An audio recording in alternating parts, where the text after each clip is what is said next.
Korean red ginseng has been used for hundreds of years. But during the past few decades, we've begun to understand how it actually works. There's a large body of peer-reviewed published literature that begins to explain the processes that Korean red ginseng uses to create health. There's evidence that it mitigates pain.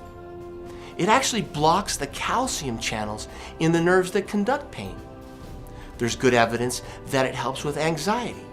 There's also evidence that it helps boost the immune system and improve liver function. There's good evidence in the medical literature that it helps sexual dysfunction, both in men and in women. It helps blood pressure. If you've got abnormally high blood pressure, it lowers it to within normal limits. If you have low blood pressure, it raises it to normal limits. So it has an adaptogenic effect.